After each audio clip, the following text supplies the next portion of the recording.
So I'm trying to do something a little bit different for you guys today because I know it can get a little boring watching the same video over and over again.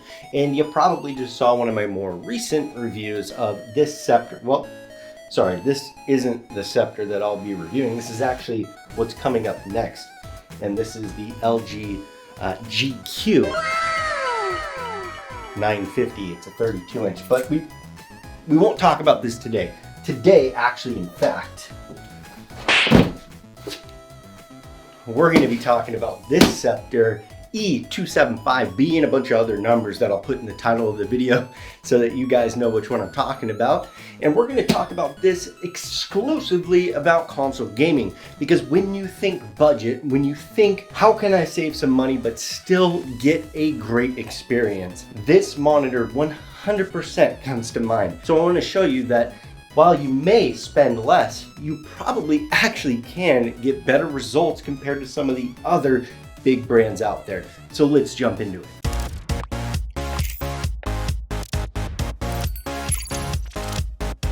So Scepter is a great budget brand. You know, they kind of go synonymous with other names like Pixio. You see them plastered all over Amazon and they're fairly inexpensive. And you see on the specs things like 1440p, 165 Hertz, 300 peak nits of brightness, 1 millisecond gray to gray response time. And then you think, how can they possibly do that and compete against Gigabyte and LG and Samsung and MSI and Asus? How can they do that but offer cut rate prices? You know, for a monitor like this one that's $299, you might see it from LG for $450. The reality is that there are definitely some areas that brands like Scepter will cheap out. And some of those might be lighting panel. Others could be certifications for G-Sync, things like that. But at the end of the day, the only real question you need to answer or ask yourself is, what was your experience? And was it worth the money you spent? So that's what we're going to ask ourselves today. It's going to be real simple. We're going to do some PS5, a little bit of Series S gameplay, just tell you how it felt, how it compares to other monitors in the category, and it'll be straightforward, you guys. So let's jump in. So you can actually hear in the background here, it's got a decent speaker. The speaker gives you something. It's not nothing.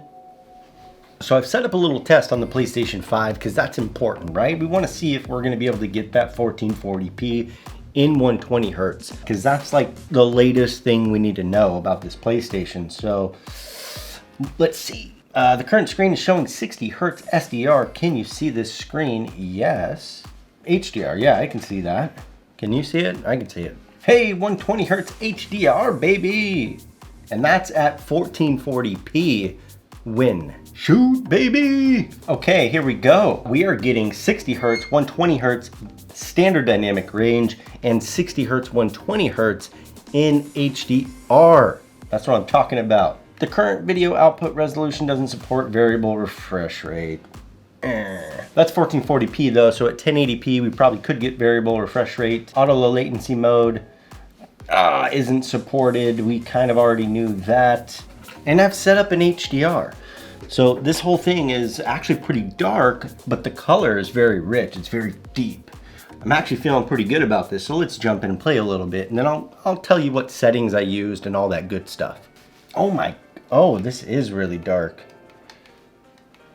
Woo-wee. It's not bad though.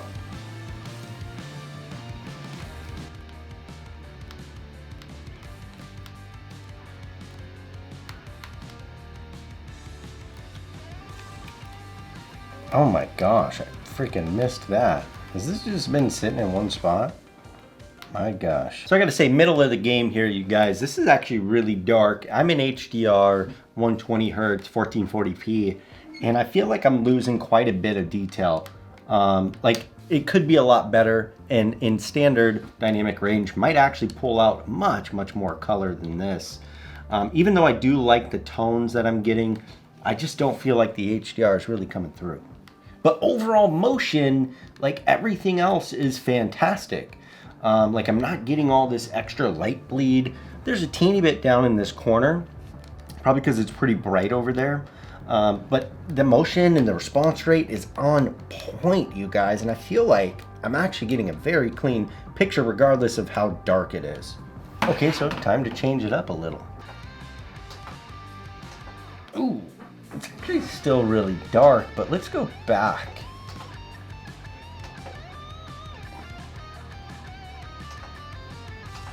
Yeah, you see how all that color comes out? It's much, much brighter. Or at least all the detail comes out of those dark areas after you put it back into standard dynamic range. The color isn't as good. It's not as deep and rich and colorful like I like. And the black level performance honestly isn't as good. But I can see the night sky. I can see all the turf. I can see the wood grain. I can see the side panels. It actually looks really good. Boom! How did that happen? That definitely wasn't me. But okay, I'll take it.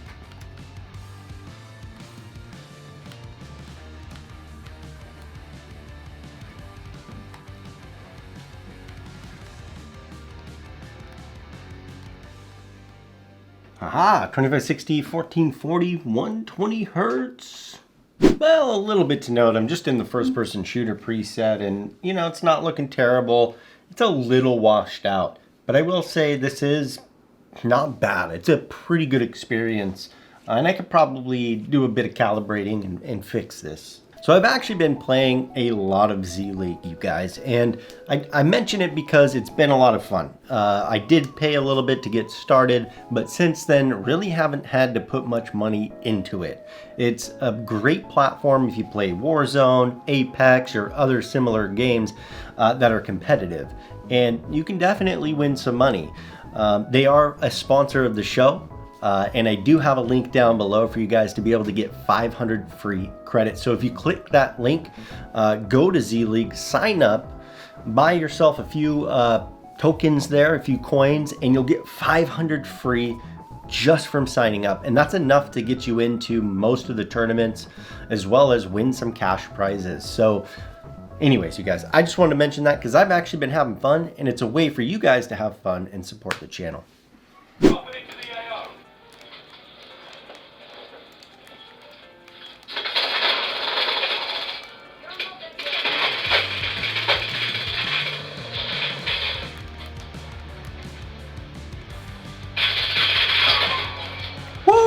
Baby, wow, sick.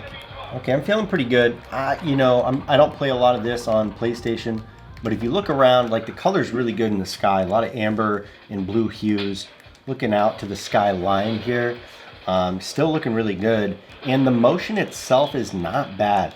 I mean, my side to side's a little slow for my character, but that's the PlayStation. You know, again, it's a little washed out. There's a teeny bit of backlight bleed, but that's not affecting any of the motion at all whatsoever.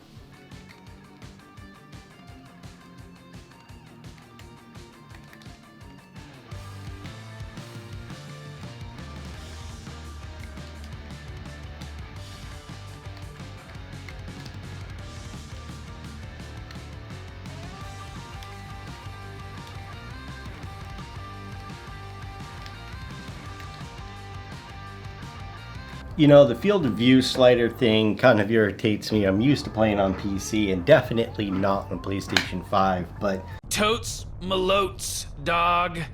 The motion is actually super clean, and I know the graphics are actually a teeny bit better on 1080p. I don't know, I give this actually a pretty overall win. It supports 1440p on the PlayStation 5. I'm having no issues whatsoever with the motion, like it's not smearing and blurring. The color's fairly decent. It's not perfect, but it's not hard to play either. Like, I've definitely seen worse, so I feel like this is a good experience.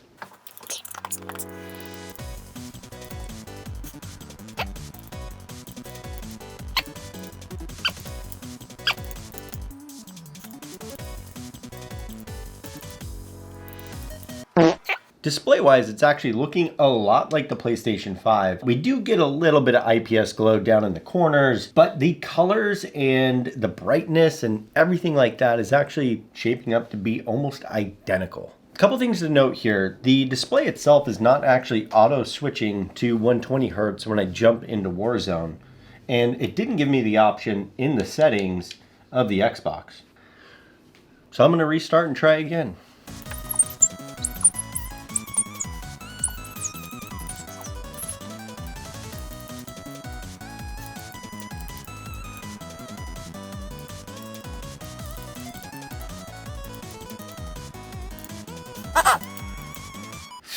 This is rough. Like, I can tell this is 60 hertz. I can't play on this. Like, it hurts my eyeballs to play on this. I'm gonna figure this out, you guys. We're gonna jump back in. I'm gonna show you how I figured it out. But this is a pain. This is actually not good, and I don't know if it's Xbox or the monitor. So give me just a minute. One eternity later. After spending about 20 minutes here, the best way I could figure to get 120 hertz on this is honestly to change my display override to HDMI manual settings only. Only then did it bring up my 120 hertz mode, but I'm in 1080p. At max, I can do 1080p, 120 hertz HDR, even though not only did this work on the PlayStation 5, it's using HDMI 2.0. Now the last bit I'll mention is 4K just doesn't exist on this monitor. Downscaling from 4K 60 isn't and wasn't available when I was setting this up. So I'm gonna jump in, I'm gonna give it the benefit of the doubt. Maybe you are using it for multiple different things and you just want access to be able to play console and to be able to jump onto your PC or something like that. Maybe it'll be a good fit, but I'm not really excited at this point. And I don't know if this is Scepter's problem or... Yeah, it's probably Scepter's problem.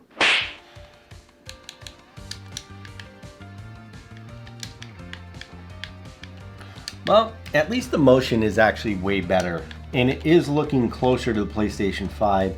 It's still a little washed out overall. The color isn't as robust as it was before, you know, but the motion, it's holding strong.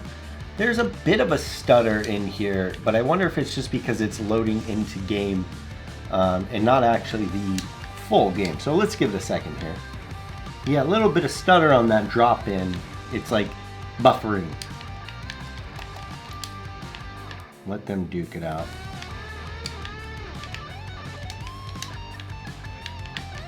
Well, I'm not all that excited about how this ended up with this Scepter E275B. There were definitely some good upsides. If you're a PlayStation user, PS5 specifically, it actually did everything I expected and more. It performed extremely well. I felt like it was a very suitable monitor, especially given the price, the fact that it's $299. But then we jumped over to Xbox and we ran into some real issues. And that's definitely on Scepter's side. Even though it says it's HDMI 2.0, the HDCP doesn't line up, or the VESA certified 120 hertz doesn't line up with Xbox. I'm not super excited about this, although I will tell you that for $299, you know, I can't really argue with it. If it sat on my desk and I used it for PC and console, I'd be actually pretty happy. There are other things I would tell you to get if you're specifically an Xbox user. If you look back at my GN850 video from LG, or some of the earlier Asus monitors that I reviewed, it actually felt a lot like those monitors. The quality of picture, the quality of motion, the backlight capability, the calibration tools, all fit on par with those monitors. All right, you guys, hey, this was short and sweet, I hope, at least. I don't know yet because I haven't finished editing it. But if you guys want to check out other console monitor reviews, I'm going to put a link. It's going to be up above us. And you guys can go check out my entire playlist on console monitors. Everything you can imagine there. So if you're wondering if it works with the Series S, 120 hertz, Series X, the PlayStation 5, 120 hertz, and all that good stuff, it's going to be right up there for you. So I appreciate you guys for watching this video, and I'll catch you in the next one.